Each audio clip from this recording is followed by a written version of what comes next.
I know I've said a lot of negative things in my past storytime videos, but there is one positive thing I want to talk about before 2025 ends.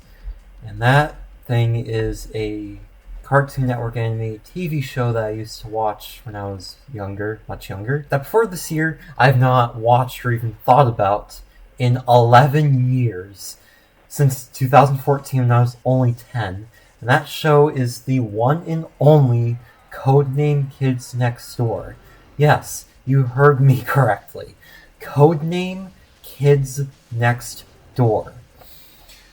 This show is one of the very few Cartoon Network shows and shows overall that I used to watch when I was much younger that I actually remember fondly as a 21-year-old, and rewatching the entire series all over again, it still stands. And when I used to watch it a lot, I used to watch it almost every weekend night before I went to bed, and those memories, even more than 10 years later, still hit the same. And when I used to watch it a lot, of course, I rewatched past episodes that I already watched, but I also used to think that the show was still in production, making more episodes.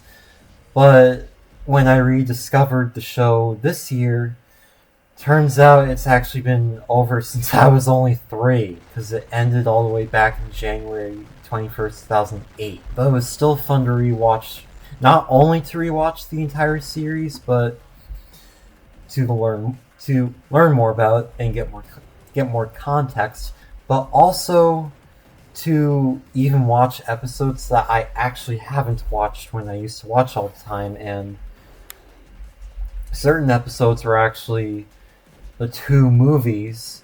Well, certain episodes were definitely the two movies, Operation Zero and Operation Interviews, and they were both really, really good. And I actually just watched Operation Interviews, and it was honestly a really good planned finale. I was actually scared that with how Interviews is both live action and animated, I wasn't sure how it was actually going to go, but with how it used both throughout the entire movie, it was really, really clever.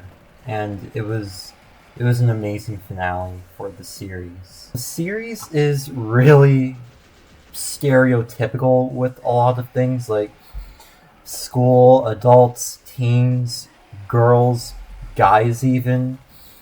But honestly, those stereotypes do reflect reality perfectly, especially when it comes to adults and school with how fucked up they all are.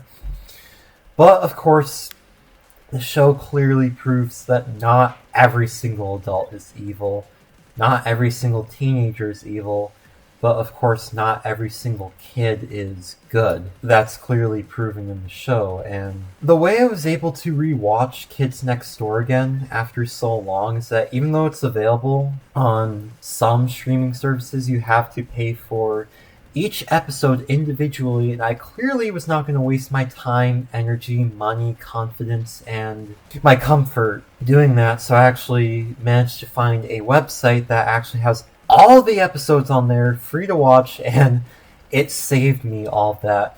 Though sadly for the two movies, they're blocked by premium. Thankfully, I found some workarounds for that. You also probably heard me mention Kids Next Door briefly in one of my past storytime videos, so that's actually another reason why I want to make a full video on it. And one of the things I want to talk about is one of the villains, Captain Stickybeard. When I first rewatched the series, I didn't really like him very much, but as I watched it more, I actually started to really like him a lot because he's cool, especially his two cabin boys. The two French twin cabin boys, Gooey and Chewy, who I don't know what it is about them, they're just fucking cool. And of course the villain, Heinrich von Marzipan, who I know is a girl, but I don't know what it was about him. He was just amazing. And then there's King Sandy, who's actually pretty cool. And some of the parts, especially when we first saw King Sandy's, that it reminded me a lot of Phoenix Studios' Rayman 4, specifically the World of Sand, and all of the environments and aesthetics and areas throughout the show. Like, I know this was made in the 2000s, but words literally cannot describe how astonishing, majestic, mystical all of these environments are, especially when looking at the sky. And yeah, like, I don't know what words to muster up to say how beautiful they all are, and it does take me back, having rewatched the entire show all over again. And interestingly, how I was able to, like, I know I said at the beginning that I haven't thought of it in 11 years, but interestingly, in 2021, 4 years ago when I was 17, I used to watch full episodes of American Dad, specifically seasons, I'm pretty sure season 1, but definitely seasons 2 and 3.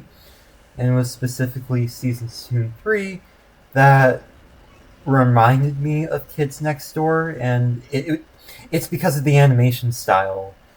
And I'm not sure why I didn't go back to rewatching the show then, because I knew it reminded me of something, like how it oddly looked very familiar to Kids Next Door, but I just didn't think of rewatching it at the time.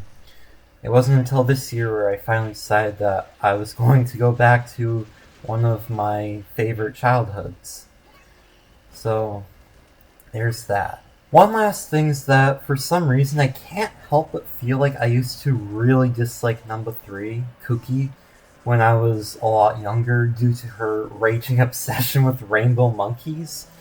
But I don't feel like I used to, but I also feel like I did. But either way, I obviously don't hate the character. But if I did, I just hope I wasn't that harsh. But really, that does it for this video. I just really wanted to make a video expressing my nostalgia for one of Cartoon Network's best and most popular shows that they've made that no one even talks about anymore. And I hope you all have a great day.